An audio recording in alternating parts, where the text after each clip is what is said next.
오늘 루디아입니다. 루디아는 그냥 루디아 하면 좀 그래요. 자주장사 루디아라고 해야지 우리 귀에 쏙 들어와요. 자주장사 루디아 하니까 그 사람 잘 아시겠죠? 끄덕이시는 분이 계셔서 감사합니다. 다 아시는 걸로 알겠습니다. 자주장사라는 것은 자줏빛 나는 그 보랏빛 비슷한 그 자줏빛 있잖아요. 그 자줏빛 나는 옷감, 섬유를 파는 장사하는 그러한 사람이다라는 의미이고요. 이 자주장사 루디아라 그래서 우리가 옛날에 그 고무다라이 고무대야 머리에 이렇게 메고 그리고 뭐 사세요 하면서 이제 방문 판매하던 그런 사람들 있죠. 그렇게 오해하시면 안 됩니다.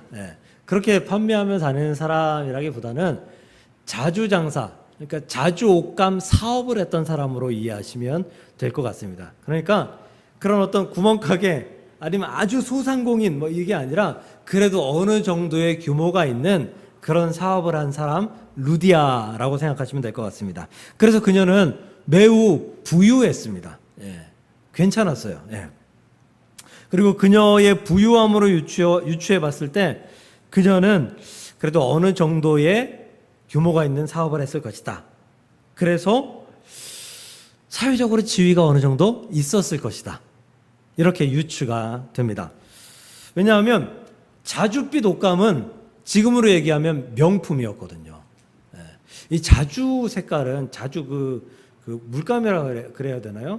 이거는 어디서 나냐 하면 바다 속에 있는 산호 있죠, 산호.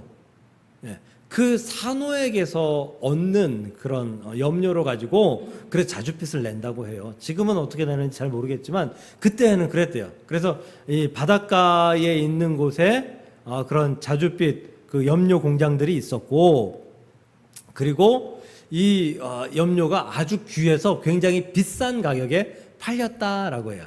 그러니까 자줏빛 옷을 입은 사람들은 고위 관직들, 그리고 이 당시에는 고위관직과 맞먹는 사람들, 장수들, 장군들, 이런 사람들만 자줏빛 옷을 입었다고 해요. 그러니까 내가 돈이 좀 있어, 그래서 자줏빛 옷을 사 입어. 그게 좀 눈치 보였던, 잘 안 되던 시절. 자줏빛 옷을 입었다, 자줏빛 옷을 입었다라고 하면 저 사람 높은 사람이구나, 이렇게 사람들이 한눈에 알 수 있는 그런 옷이 자줏빛 옷감이었다라는 거예요. 그러니까 루디아가 만나는 사람들은 고위 관직, 관료들 아니면 장군들, 장수들이었다라는 거예요. 자연스럽게 인맥이 상류층에 있었다라는 거죠. 그렇다면 루디아는 사업도 괜찮았죠. 상류층의 인사들하고 만나는 그런 사람이었죠.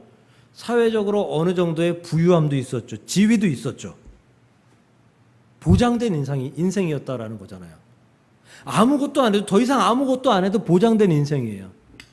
그냥 사람들을 부리기만 해도 별 문제가 없는 그런 인생이다라는 거예요.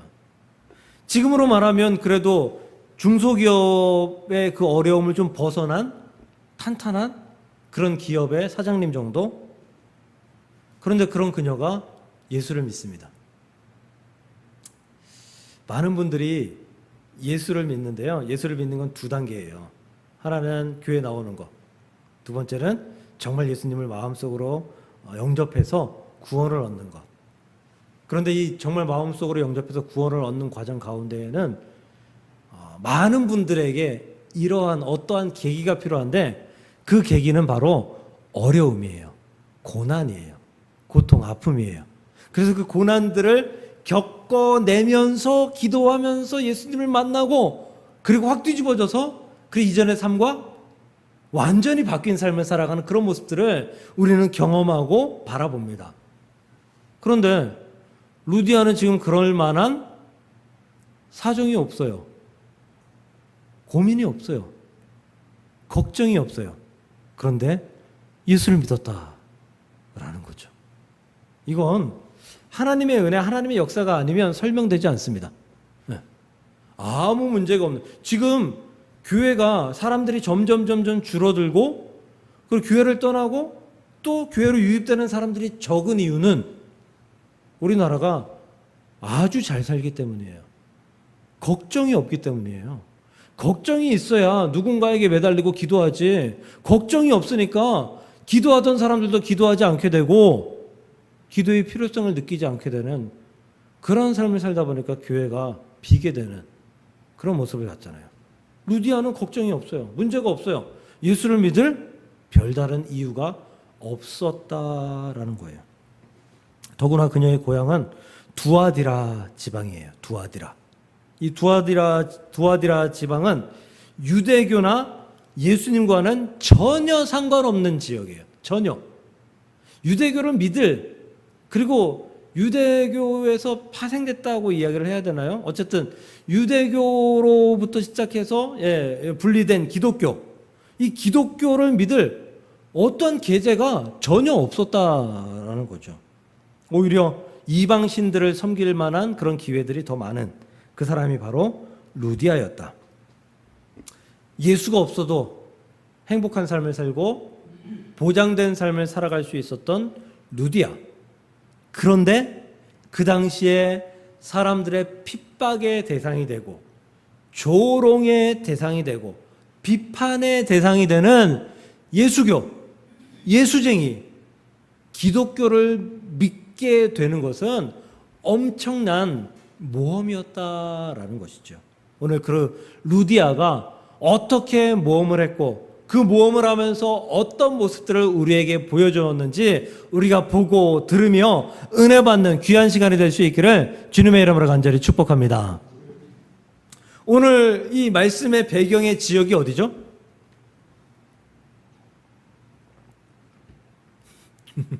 성경을 읽으면 알 수 있어요. 빌립보예요. 빌립보. 사도행전 16장이잖아요. 사도행전 16장 그러면 성경을 좀 아는 사람들, 목회자들, 또 성경에 관심 있는 우리 성도님들, 사도행전 16장이요. 그러면 거기 사도 바울과 실라가 귀신 들린 그 여종의 그 귀신을 내쫓아줬다가 빌립보 감옥에 갇히고, 그리고 거기서 밤새 기도하고 찬양해서 옥문이 흔들리고 열려서 간수장이 그 세례받고 구원받은 그 사건이 있었던 거기, 그게 사도행전 16장이거든요. 근데 오늘 사건은 그 사건 바로 이전에 기록된, 바로 이전의 사건이에요. 어떻게 보면 그 밑에 사건 때문에 좀 묻혀져 있는, 그냥 성경을 읽으면 그냥 훅 읽고 넘어갈 수 있는 그런 말씀이다라는 거죠. 근데 이 빌립보에서 사도 바울이 머물렀던 시간이 3주 정도밖에 되지 않았다라는 사실 혹시 아시나요? 사도 바울이 3주 정도밖에 안 있었어요. 이 루디아를 만나고 빌립보 감옥에 갇히고 여러 가지 사건들이 있었던 그 모든 기간이 3주밖에 되지 않아요. 3주는 굉장히 짧은 시간이죠. 제가 일주일이 너무 빠르다고 느껴요. 안 그런가요? 너무 빨라요. 주일이 너무 빨리 다가와요. 네, 근데 이걸 언제 느끼냐면 제가 토요일마다 여러분들한테 문자를 하나씩 드리잖아요. 그때 문자 쓸 때 그때 느껴요. 야, 이거 금방 쓴 것 같은데 또 쓰네. 일주일이 너무 후다닥 가버려요. 물론 말씀 준비할 때도 빨리 가는 것 같지만 그래도 말씀 준비는 주중에 계속 하고 있으니까 매일 하는 거니까 그 요일에 대한 어떤 강박관념이 없는데, 이 문자를 쓰는 거는 토요일 날 쓰니까 토요일이구나, 이걸 느끼면서 일주일이 빠른 것을 너무 쉽게 느껴요. 3주 너무 빨라요. 너무 짧은 시간이에요. 근데 이 3주에 빌립보 교회가 세워집니다. 3주 동안 빌립보 교회가 세워져요. 교회가 세워지기에는 너무나 짧은 시간이에요. 너무나 짧은 시간이에요. 그것도 아무런 예수에 대한 관심도 없고 이방신들로 가득했던 그 도시에 3주 만에 교회가 세워졌다. 이건 하나님의 역사가 아니면 설명되지 않습니다. 물론 교회는 성전의 개념과 달라졌습니다. 그렇죠. 성전은 예루살렘 성전 딱 있어가지고 모든 사람들이 거기 모여서 제사 드리고 예배하고 그랬잖아요. 그런데 교회는 어느 곳에 세워져도 되는 곳이 교회이기 때문에 아무데나 교회가 생길 수가 있어요. 3주 만에 교회가 생길 수도 있어요. 그런데 교회를 세우려면 어떻게 해요? 공간이 있어야 되잖아요. 그 공간을 물질로 구입해야 되잖아요. 돈을 지불해야 되잖아요. 사도 바울에겐 그런 능력이 없어요. 사도 바울은 자비랑 선교했던 사람이에요. 그러니까 선교하다가 돈 떨어지면 천막 지어서 팔고 또 그 돈으로 선교하고 이랬던 사람이에요. 그랬던 사람이 교회 터를 하나 세우고 그리고 또 그 교회에 세워진 그 건물까지 산다? 쉽지 않은 일이죠. 사도 바울이 그런 사역을 했다면 다니는 곳마다 다 교회 터를 샀게요. 사도 바울은 거기에서 그 지역 사람들과 더불어서 교회를 세웠습니다. 이 빌립보에는 어떻게 교회가 세워졌냐?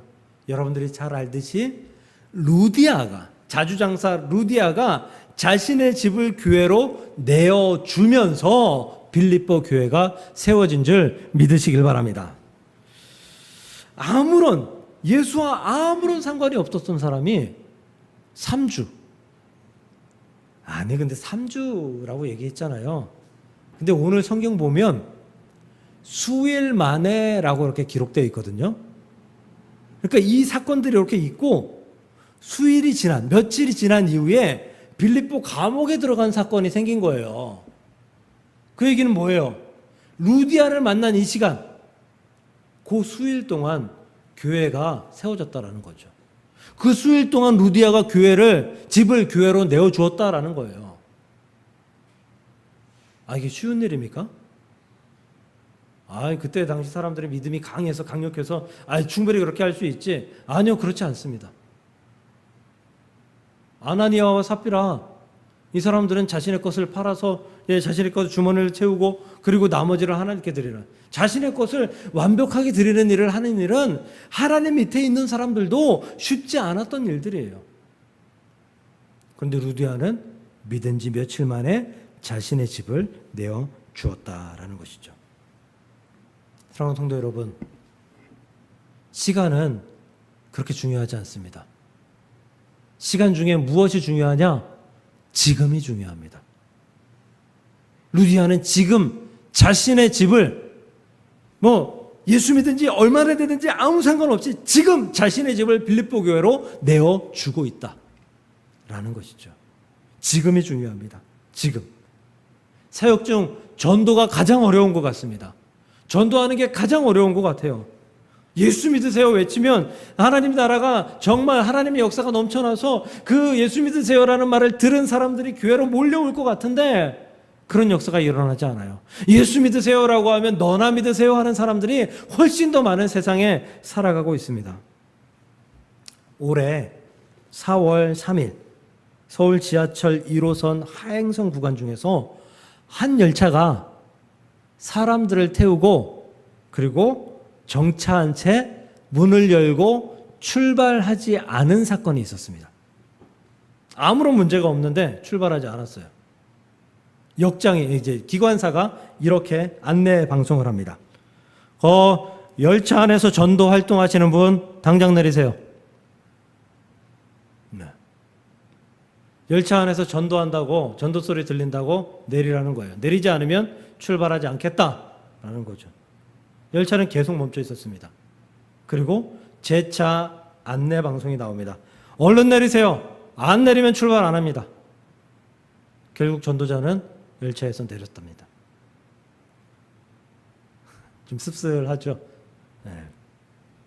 예전에 신도림역 가면 지금도 있는지 모르겠어요. 예수천국 불신지옥 이거 피켓 들고 소리 외치던 아저씨가 있었어요. 지금도 있나요? 지금은 없나요? 당시 그 소리를 들으며 그때 전도사였는데도 불구하고 듣기 싫어 이런 생각이 들었어요. 왜냐하면 저 소리가 나도 듣기 싫으면 다른 사람들에게 전도에 오히려 방해가 되는 소리 같은데 라는 생각이 머릿속에 있었기 때문이에요. 그런데 만약 예수님의 재림이 3주밖에 남지 않았다면, 오늘 수일밖에 남지 않았다면, 며칠밖에 남지 않았다면 우리도 나가서 예수 천국 불신지옥 외쳐야 되지 않겠습니까? 아닌가요?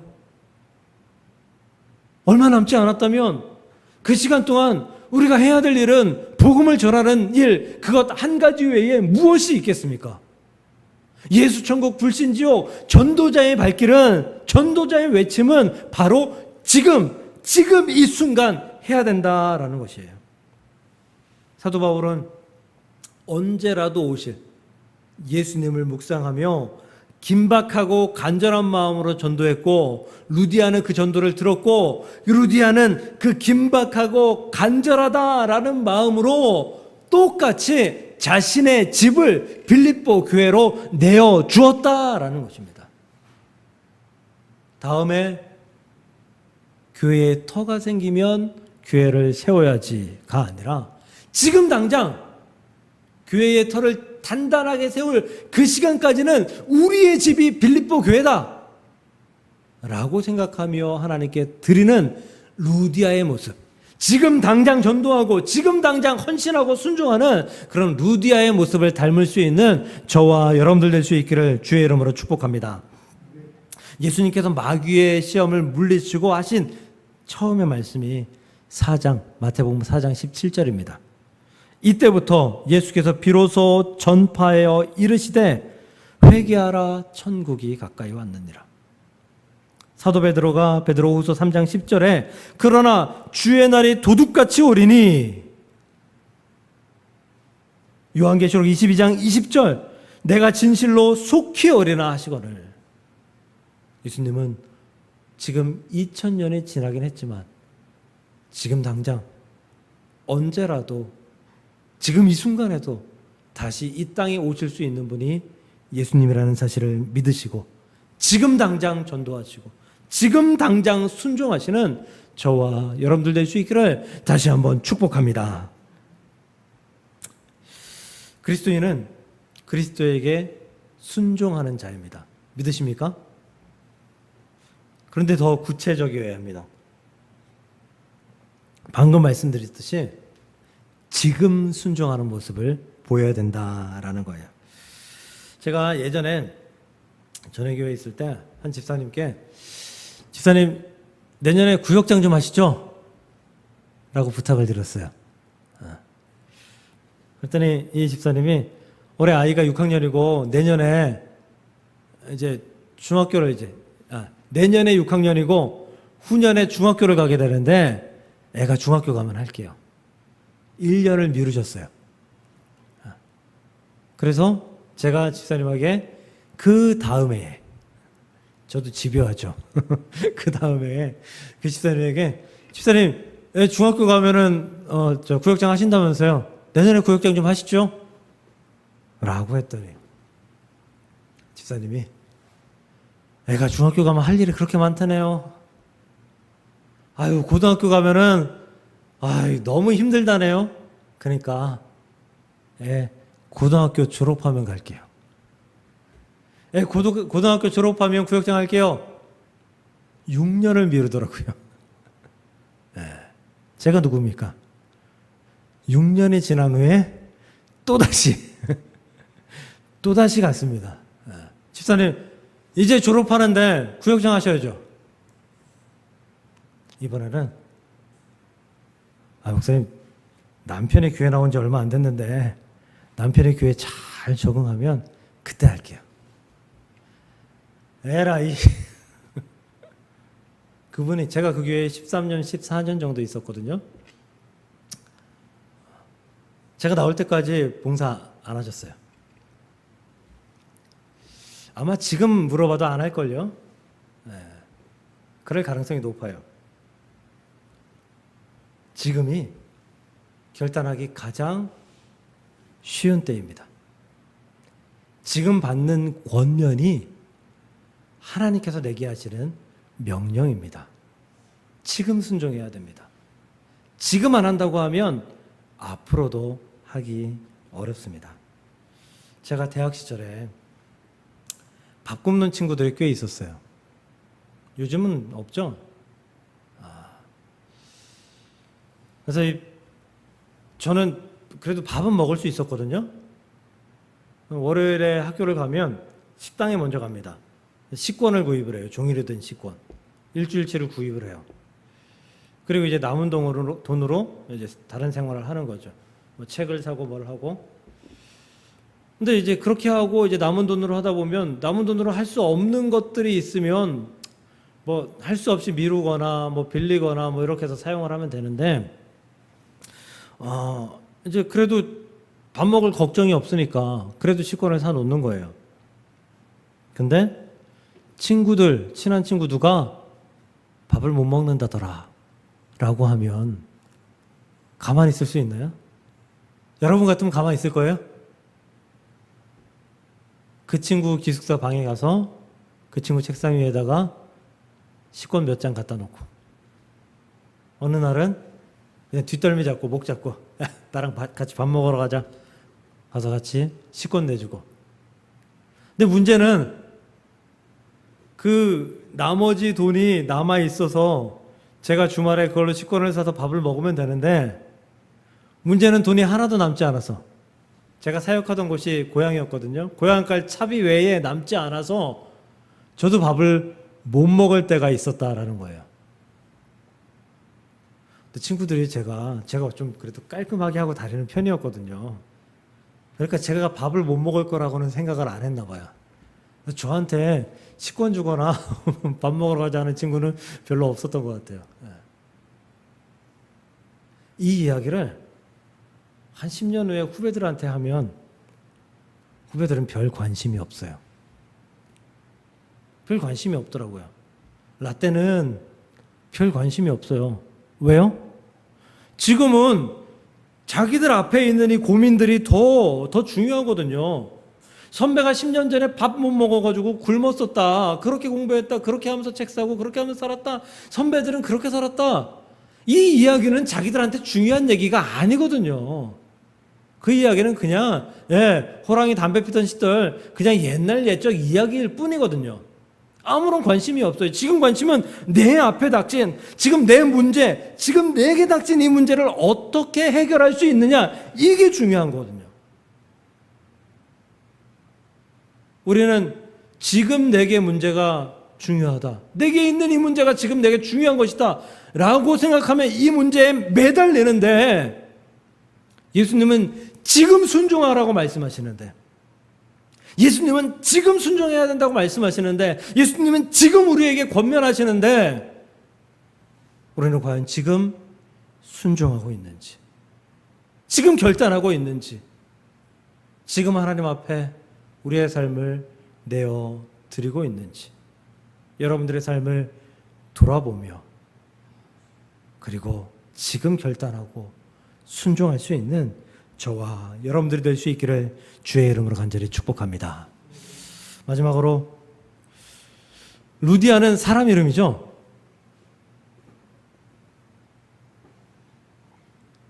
네, 걸려들었어요. 루디아는 사람 이름이 아니에요. 루디아는 사람 이름이 아니에요. 루디아는 성경사전 한번 찾아보세요. 인터넷 성경사전도 있잖아요. 성경사전 찾아보면 루디아 지방 사람이라는 그런 뜻에서 붙여진 별칭이에요. 루디아가 루디아의 이름이 아니에요. 루디아의 이름은 아무도 몰라요.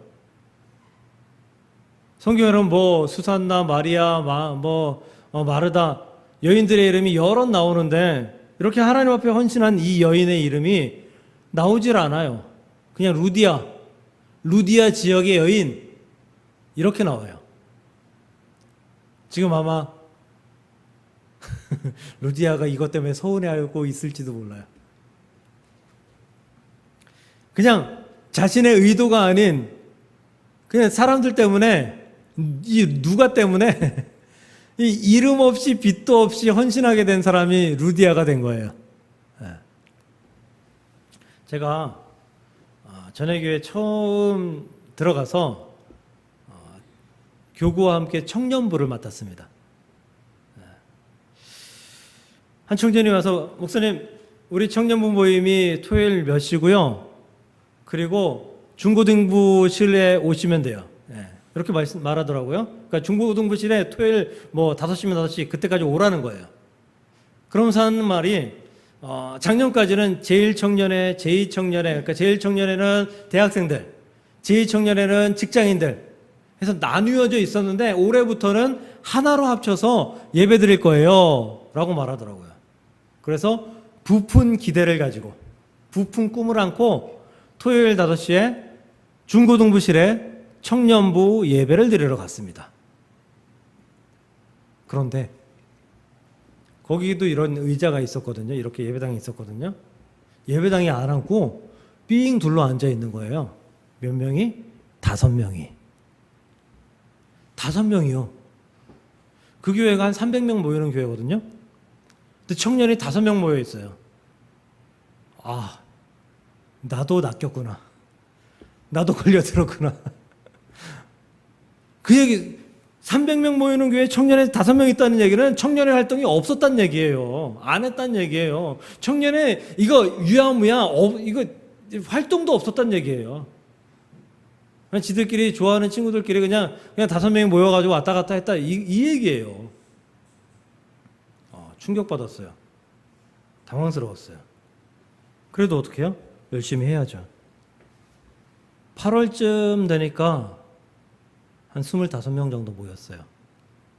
그냥 교회에 등록되어 있는 성도들, 그 자녀들, 예전에 교회 나온 적 있었던 애들 그냥 모조리 전화하고 모조리 찾아가가지고, 그리고 제가 그 전에 그 교회에 또 있었던 적이 있거든요. 그러니까 제가 아는 친구들도 있고. 그래서 막 다 불러냈어요. 그냥 뭐 아주 집요하게 했어요. 아니 5명 모였는데 8개월 만에 25명 모이면 괜찮지 않나요? 그래도 이제 예배 드릴 만 하잖아요. 9월에 단기 선교를 갔는데 28명이 갔습니다. 제가 이 숫자는 확실히 기억합니다. 단기 선교 28명이 갔어요. 근데 10월 말쯤 되는 어느 날 담임 목사님하고 같이 둘이 차를 타고 신방을 가는 중간이었어요. 담임 목사님이 이렇게 말씀하셔요. 전 목사, 내년에는 청년회 그만해. 아니, 제가 그래도 어떻게 지금 이렇게 청년들이 이렇게 모이게 됐는데 갑자기 난데없이 1년 이제 막 지나지도 않은 이 시간에 갑자기 청년부를 그만두라니. 이유는 그거였어요. 청년부 활동과 장년부 활동이 겹치면 장년부 활동을 가야 되니까, 그러니까 청년부에 공백이 생긴다. 그러니까 빠져라. 이 얘기였어요. 저는 목사님 그래도 2년은 맡기셔야죠. 2년은 해야죠. 1년만 더 하게 해달라고 했어요. 목사님 그러냐고?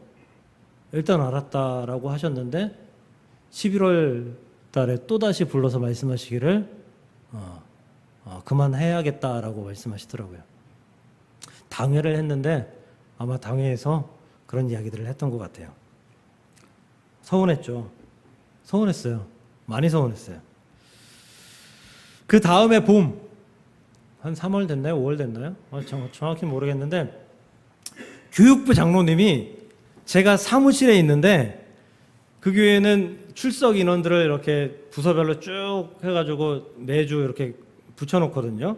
그걸 딱 떼어가지고 와서 제가 있는 앞에서 뭐라고 말씀하시는가 하면, 와, 청년부가 30명이 넘게 모여? 와, 이번에 오신 목사님이 아주 잘하시나 보네. 이런 제가 다 만들어 놨잖아요. 제가 청년부 수련회 단기 선교 갈 때 28명이었잖아요. 그때까지는 아무런 말씀 한 말씀도 안 하시다가 30명, 31명, 32명 이렇게 모이니까 그때 돼서 이번에 오신 목사님이 아주 능력이 많으신가 봐 이러고 앉아 있는 거예요. 성질 나잖아요. 여러분 같으면 성질 안 나겠어요? 성질 나가지고, 아니 장로님 무슨 말씀을 그렇게 하시냐고. 그거 내가 다 그렇게 열심히 해가지고 내가 할 때 28명 30명 나왔는데 지금 한두 명 더 나오는 거 가지고 칭찬하시냐고. 장로님 눈이 있냐고. 교회 지금 또 나네 성질. 하고 싶었는데 어떻게 부목사가 장로님한테 대놓고 그렇게 성질 낼 수 있어요?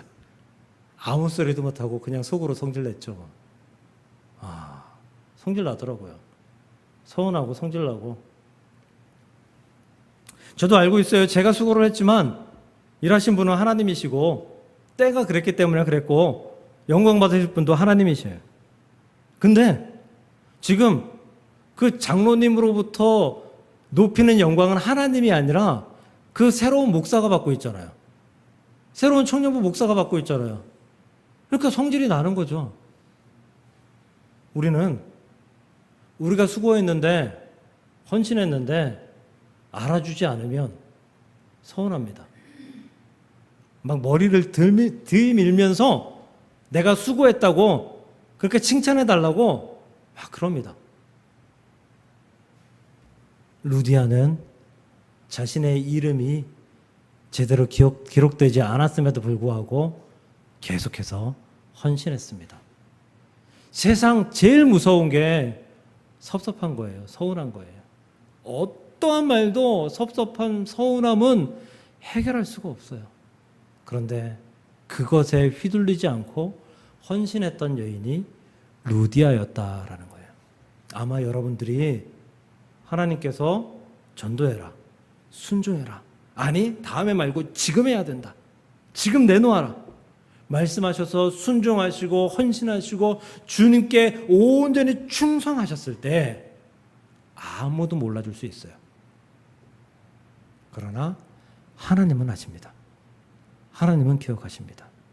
루디아처럼 그것만 기억하고 오직 하나님께 순종하고 오직 하나님께 헌신하고 충성하는 것으로 만족할 수 있는 저와 여러분들 될 수 있기를 주님의 이름으로 간절히 축복합니다. 루디아와 같은 헌신이 우리 안에 있어서 하나님의 영광 되시기를 주님의 이름으로 간절히 축원을 드립니다.